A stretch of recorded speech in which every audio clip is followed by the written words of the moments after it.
почитуван председателе, почитуван министер, представници од Министерството за образование, колеги пратеници.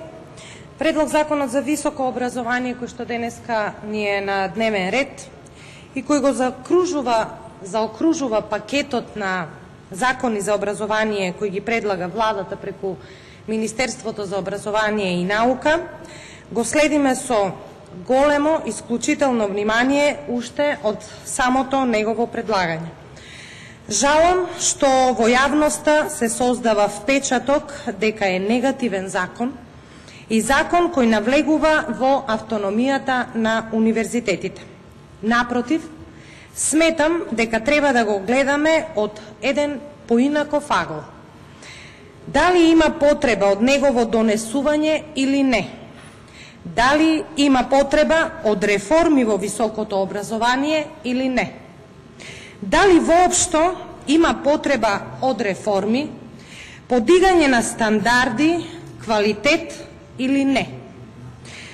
Јас како пратеник и член на Комисијата за образование, но сметам дека и целата јавност имаме ист одговор. Да, има потреба од реформи, таргетирани се бројни слабости и истите треба и мора да се поправат. Да имаме високи стандарди во сите нивоа на образование. Длабоко сум убедена дека ефектот од имплементацијата на овој закон ќе се почувствува многу брзо, а комплетната реформа од севкупниот сет на закони ќе има долгорочни ефекти. Ова е прво читање на законот и секако дека ќе се анализираат сите предложени измени и ќе има простор за конструктивните предлози да влезат како амандмани и овој текст, овој предлог закон да излезе од собранието подобрен, поусогласен и прифатлив. Но никако нема да прифатам дека овој закон има намера, внимавајте, има намера да наштети на било кого. Не. Намерата на владата ја гледам исклучиво во правец на подобрување на квалитетот и подигнување на стандардите. Продуцирањето на високообразовни кадри со знаење е целта на овие реформи. Впрочем, образованието е јавна дејност. Секоја одговорна држава не само што го финансира, треба да бара и резултати. Затоа, почитувани колеги, не мислам дека државниот испит како еден сегмент од овој закон е непотребен. Напротив, како и во голем број држави и во Република Македонија се почувствува потребата од истиот. Тоа никако, апсолутно никако не значи навлегување во автономијата на универзитетот.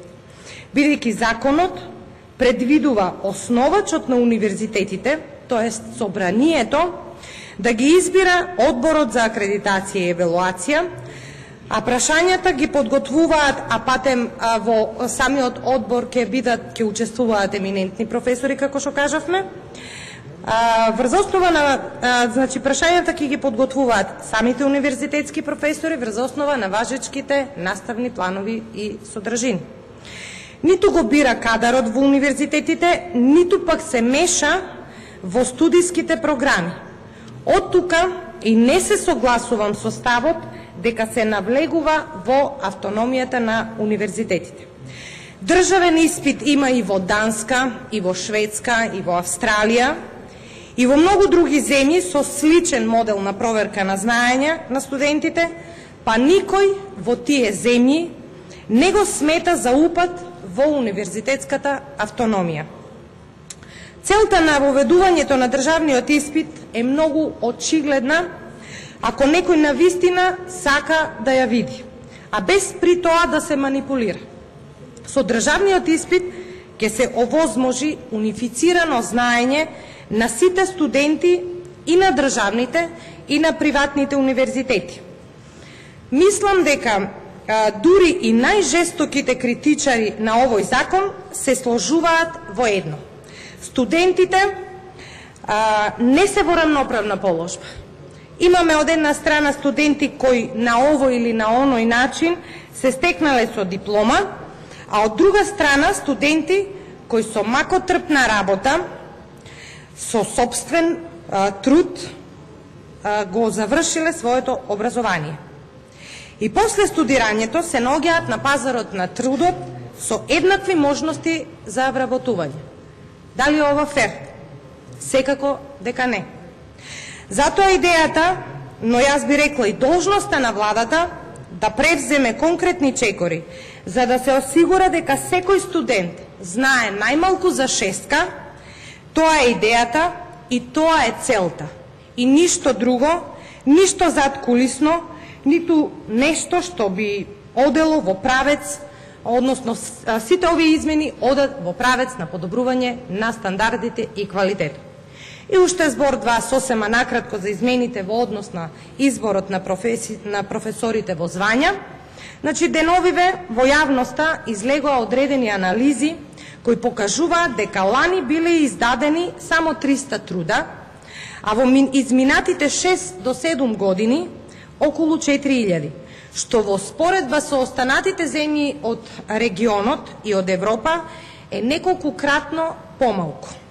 Во Словенија, например, која патем речено има закон со повисоки стандарди, издале 50.000 научни труда. И сега, со една ваква анализа, која покажува дека сме на дното на Европа, државата треба да не превзема ништо.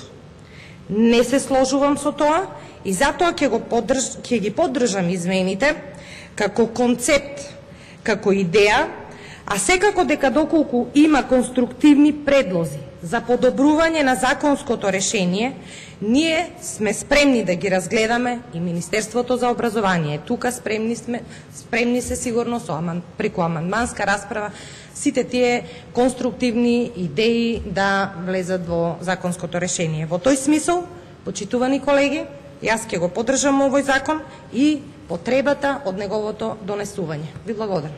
Благодарам, госпоѓа Грчева. Солза има реплика. Повелете. Почитувана колешке, прво, универзитетите сериозни и професорите не зборуваат за шеска, срамота е да се спомне таков збор, го слушавме доволно по телевизиите, минимум за шеска.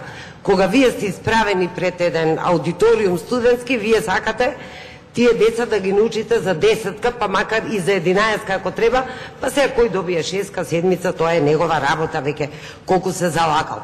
И срамота е да не е на нас целта да докажеме дека сите знаат за 6-ка. Ве мола, веќе професорот си ги оценил за колку знаат, имаат и 6-ки. Значи, со една работа се сложувам со вас, дека немаат еднакви можности сите студенти. Да, немаат еднакви можности. 100 пати сум го кажала. На ливадските факултети во, да не ги споменувам малите места, тие навистина се осакатени, тие деца се излажани.